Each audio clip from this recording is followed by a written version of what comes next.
வணக்கம். வில்லை வளைத்தால் திருமணம். ராமனும் லக்குவணனும் விஸ்வாமித்திரரின் ஆசிரமத்திலேயே தங்கியிருந்தார்கள்.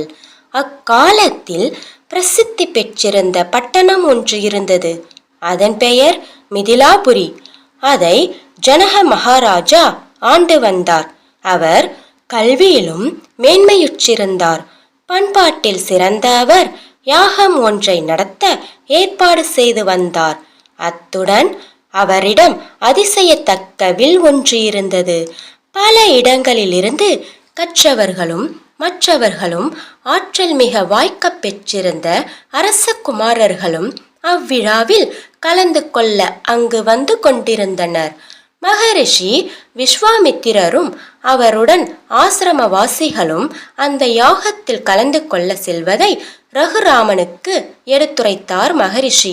விருப்பமிருந்தால் அந்த அரச குமாரர்கள் இருவரும் இந்த யாகத்தை பார்க்க வரலாம் என்று எம்பினார். ஆச்சாரியர் ஆணைப்படி நடந்து கொள்ள தாங்கள் என்றும் ஆயத்தமாயிருப்பதை அவரிடம் ராமன் தெரிவித்தான். பொருளை தொடர்ந்து நிழல் வருவதற்கு நிகராக குருவை பின்பற்றி சிஷ்யர்கள் செல்வதுதான் முறையென்றும் அவன் இயம்பினான். ஆசிரமத்தின் திருக்கூட்டம் புறப்பட்டு சென்றது. மிதிலாபுரியில் யாகம் நிகழ்வதற்காக பரந்த இடவசதி செய்யப்பட்டிருந்தது. அவரவர் அந்தஸ்திற்கேற்ப தங்குவதற்கான கொட்டகைகள் அமைக்கப்பட்டிருந்தன. விஸ்வாமித்திர மகரிஷியும் அவருடைய திருக்கூட்டத்தினரும் வேள்வியில் கலந்து கொண்டனர். அஸ்வமேத யஜ்ஞம் மங்களகரமான முடிவுக்கு வந்தது.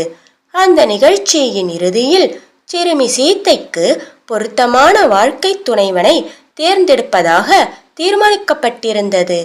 இந்த சிறுமியை ஜனக மகாராஜா பூமாதேவியிடமிருந்து வரப்பிரசாதமாக பெற்றிருந்தார். தெய்வீக எழில் நிறைந்த இந்த சிறுமிக்கேற்ற கணவனை தேர்ந்தெடுப்பது கடினமான காரியமாக இருந்தது. வல்லமை வாய்ந்திருந்த இளம் வேந்தனே இந்த சோதனையை சமாளிக்க முன்வர முடியும். சிவதனுசு ஒன்று விதேக மன்னனுக்கு வெகுமதியாக வந்து வாய்த்திருந்தது. சாமானியமான மானுடன் யாரும் தூக்க முடியாத கனம் உடையதாக அந்த வில் இருந்தது. எந்த ராஜகுமாரன் இந்த வில்லை தூக்கி வளைத்து நான் ஏற்றுகிறானோ அவனே வண்ணத்திலும் சீர்மையிலும் மதிப்பு போட முடியாத மிதிலாபுரி மன்னனுடைய மகளை மணந்து கொள்ள தகுதியுடையவன் ஆவான். யாகத்தில் கலந்து கொள்ள வெவ்வேறு நாடுகளில் இருந்து ராஜகுமாரர்கள் பலர் வந்திருந்தார்கள். ஆனால் அவர்களுள் யாருமே சீதையை மணந்து கொள்வதற்கேற்ற நிபந்தனையை நிறைவேற்ற துணிந்து முன்வரவில்லை.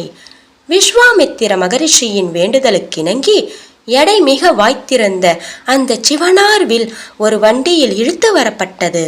வில்லின் வண்ணத்தை பார்த்த கூட்டம் முழுவதும் திகைத்து போயிற்று. இந்த சோதனையை சமாளிக்க யாரால் முடியும் என்று அரச குமாரர்கள் திகைத்து போயினர்.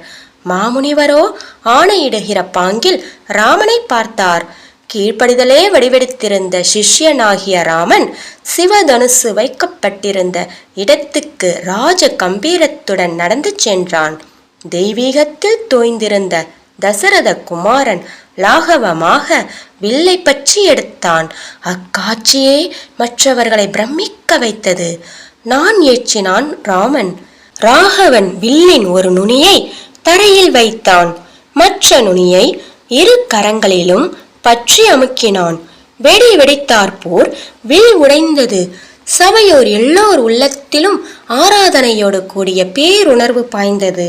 இத்தகைய வீரன் ஒருவனை வையகத்தில் காண முடியுமா என்று வியந்தனர். ஜனக மகாராஜன் அடைந்த அகமகிழ்வை யாரே வர்ணிக்க வல்லவர்? இவ்வரலாற்றின் செய்தியை விரைவில் செல்லக்கூடிய குதிரையாட்கள் மூலம் அயோத்தி நகருக்கு சொல்லி அனுப்பினார்கள். தம்முடைய செல்வனாகிய ராமனுக்கு மனம் முடிப்பதற்கு தசரத சக்கரவர்த்தியார் விரைவில் வரவேண்டும் என்ற அழைப்பு சென்றது. உற்றார் உறவினர் பெரும்படை சூழ ஆரவாரத்துடன் புறப்பட்டார். மிதிலை வந்து சேர்ந்த அவரை ஜனகர் சிறப்புடன் வரவேற்றார். ராமனுக்கும் சீதைக்கும் திருமண நன்னாள் குறிக்கப்பட்டது. மிதிலை மாநகரே விழாக்கோலம் பூண்டது. ராமனுக்கும் சீதைக்கும் சீரும் சிறப்புமாக திருமணம் நடந்தது. பரதன், லட்சுமணன், சத்ருக்கனன் ஆகிய தசரத சக்கரவர்த்தியின் ஏனைய புதல்வர்கள் மூவருக்கும் ஜனக மகாராஜாவினுடைய குடும்பத்தைச் சேர்ந்த ராஜகுமாரிகள் மூவர் மணந்து கொடுக்கப்பட்டனர்.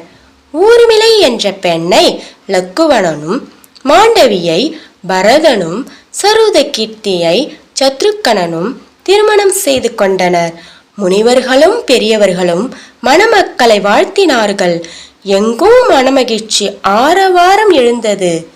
ராஜகுமாரர்களை தசரதரிடம் ஒப்படைத்துவிட்டு தவம் செய்யும் பொருட்டு இமயத்தை நோக்கி புறப்பட்டார். நன்றி. மீண்டும் அடுத்த பதிவில் சந்திப்போம். வணக்கம்.